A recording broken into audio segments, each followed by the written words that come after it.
সন্ধে হয়ে গেছে আর আমরা এখন পৌঁছে গেছি দার্জিলিংয়ের মল রোডে। আর এখানে একটুখানি ঘোরাঘুরি করব আর খাওয়া দাওয়া তো অবশ্যই করব, কারণ এখানে স্ট্রিট ফুডের ভরমার আছে। তো চলো যাওয়া যাক।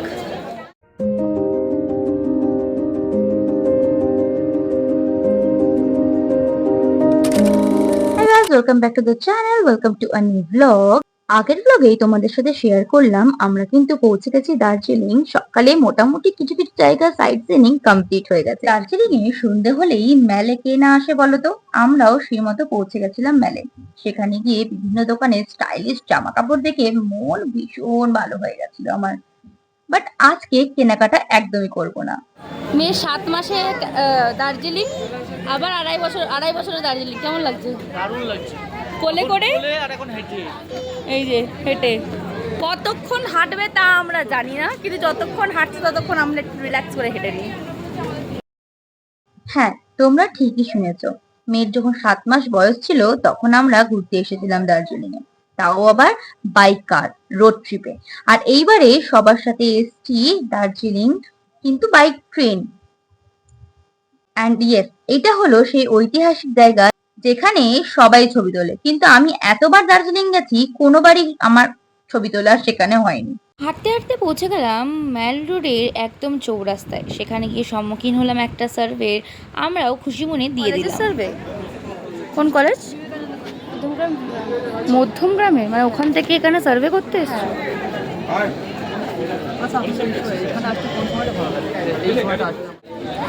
ওরা মধ্যমগ্রাম থেকে এখানে এসছে, ঠিক আছে, for survey.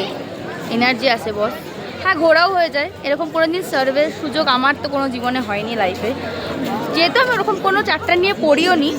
But hats off to them.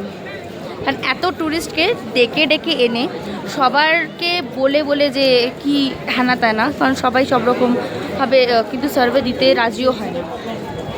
So hats off to them. আর চলো, মেলাতে পৌঁছে গেছি।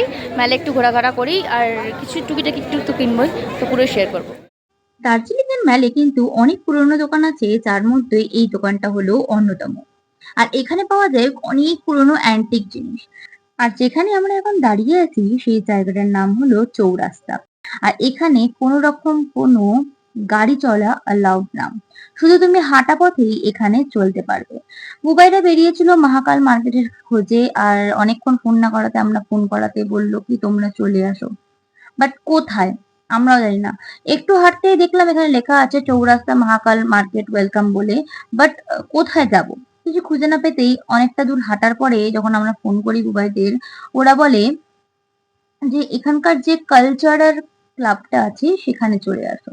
কেন কি না এই চৌরাস্তার যে মহাকাল মার্কেটটা ছিল পুরোটাকে শিফটিং করা হয়েছে সেই কালচারাল ক্লাবে। এবার চলো শেয়ার করি এই তোমরা কালচারাল ক্লাবে কি করে পৌঁছাবে। প্রথমে বলে রাখি, যখন তোমরা মেলের চৌরাস্তায় যে জায়গাটা আছে যেখানে সবাই বসে থাকে, সেখানে যদি যেখানে স্টেজটা আছে সেদিকে মুখোমুখি দাঁড়াও, তাহলে তার লেফট হ্যান্ড সাইডে একটা গলি চলে যায়।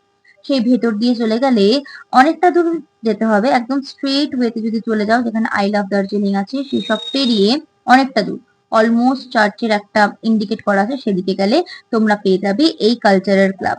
আর এই কালচারাল ক্লাবটা কিন্তু সত্যি অনেক বড়। আর সেখানে গিয়ে ফাইনালি আমরা বুবাইয়ের সাথে দেখা করতে পারলাম আর পেলাম আমাদের মহাকাল মার্কেটে। তো চলো ভেতরে যাওয়া যাক, আর ভেতরে গিয়ে দেখা যাক যে এই মার্কেটটা শিফটিং করার পর কোথায় কি আছে। চলো তোমাদের সাথে শেয়ার করি সবার আগে এই কালচারাল ক্লাবের ব্যাপারে। এই জায়গাটার নাম হলো গোর্খাল্যান্ড টেরিটোরিয়াল অ্যাডমিনিস্ট্রেশন দ্বারা পরিচালিত গোর্খা রঙ্গমঞ্চ ভবন। আর এইখানেই অনুষ্ঠিত হয় বিভিন্ন সরকারি বা বেসরকারি বড় বড় অনুষ্ঠান। যে কোনো ভিভিআইপি গেস্ট কিন্তু এইখানে এসে তাদের বিভিন্ন রকম মিটিংও সম্পন্ন করে থাকে। আর এর যে জায়গাটা আছে অনেক বড়, তাই পুরো মহাকাল মার্কেটকে এখানে শিফট করা হয়েছে। এই রঙ্গমঞ্চ ভবনটাতে ঢুকলেই প্রথমেই তোমার যে নজর কাড়বে সেটা হলো বিশাল বড় একটা সরস্বতী মূর্তি, যেটা দেখলে মন ভরে যাবে। এটা হলো এই রঙ্গমঞ্চের এন্ট্রান্স। আর এখানে একটা বিশাল আকার একটা মা কালীর মূর্তি আছে, যেটা দেখে ভয়ের সাথে সাথে শ্রদ্ধাও জাগবে।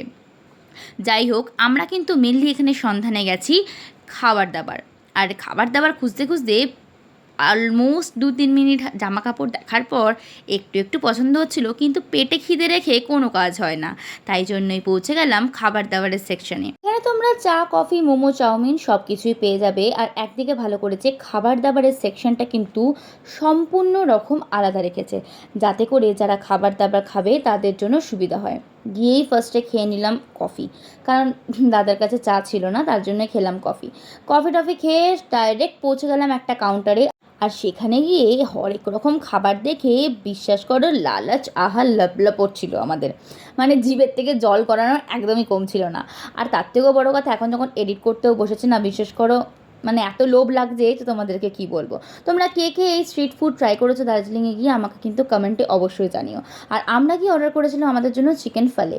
যারা খেয়েছো তাদেরকে এর টেস্ট এক্সপ্লেন করার মতন আমার কাছে ওয়ার্ড নেই, কিন্তু যারা খাওনি চলো তাদের জন্য একটু এক্সপ্লেন করি। এই চিকেন ফালে হলো অনেকটা কিন্তু মোমোর মতো। মোমো বেসিক্যালি স্টিমড হয় আর কোটিংটা হয় ময়দার একটা রুটির। এই চিকেন ফালেটাও সেম হয়, বাট এটা হয় একদম properly deep fried.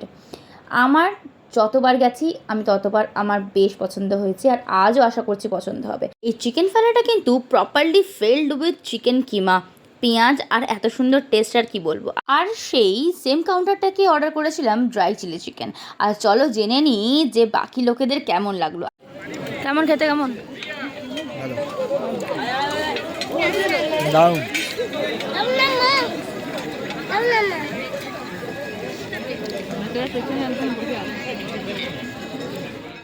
Dry chilli চিকেনটা সত্যিই খুব সুন্দর ছিল। আমাদের এখানে যেমন একটা প্রপার কোটিং থাকে সেই সব ছিল না, খুব মিনিমাল কোটিংয়ের সাথে টেস্ট জাস্ট অসম। তারপরে পৌঁছে গেলাম একটা জামা কাপড়ের কাউন্টারে। কেন গেলাম? বিকজ আমাদের কালকে যাওয়ার আছে 7 পয়েন্ট, আর ফার্স্ট 7 পয়েন্টের হলো টাইগার হিল। টাইগার হিলে প্রচুর ঠান্ডা পড়ে, তাই আর মেয়ের গ্লাভস ছিল না, তার জন্য একটা গ্লাভস কিনতে পৌঁছে গেছিলাম।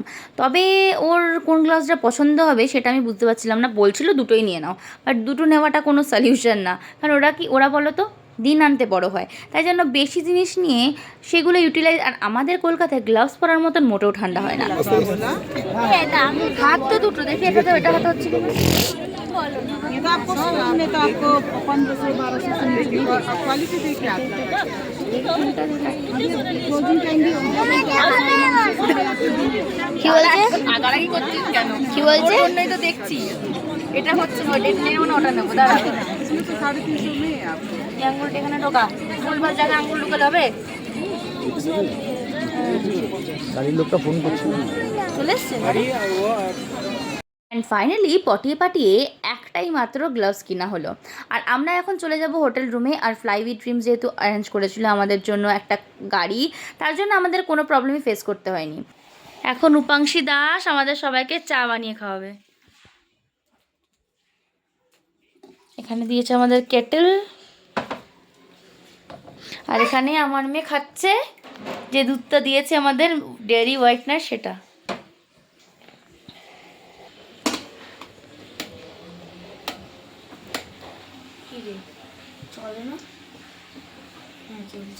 তা হতে দে একটুখানি।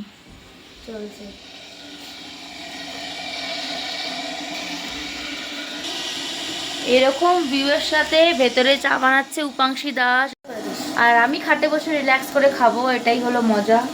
যাই হোক, কি করবি? চা? আজকে ছোটদের নয়, গায়ে গরম চাকা লেগে যাবে। তখন আবার বড় পানতে হবে হিমালয় থেকে। ঠিক আছে, ও বানাক, দিদি বানাক, তোকে দেবে খেতে, চিন্তা করিস না। খেতে দেবো, তুই এটা খা আগে, শেষ কর, না হলে এটা করা যায় না, বলে দিয়েছে এখানকার আঙ্কেলগুলো, তাই না? উপাংশী দাস চাটা কিন্তু বেশ ভালোই করেছিল। তারপরে আমি আর আমার দিদি বসে জমিয়ে চা এনজয় করলাম পাশের একটা এরকম একটা ভিউয়ের থেকে। যদিও তোমরা কাজ দেখতে পাচ্ছ, এতটা হাওয়া দিচ্ছিল যে আমরা ওই কাজ খোলার মতো সাহস করিনি। তারপরে চলে এলো আমাদের এখানে ডিনার, আর ডিনারে ছিল ডাল, ভাত, আলু ভাজা, একটা তরকারি, পাঁপড়, আর ছিল চিকেন। তাহলে চলো আমরা করি খাওয়া দাওয়া, এখনকার মতো গুড নাইট, আবার নেক্সট মর্নিংয়ে দেখা হচ্ছে, বাই। বলো টাইগার হিলে, বলো টাইগার হিল, টাইগার হিল, এ এ দেখা হচ্ছে। হ্যাঁ।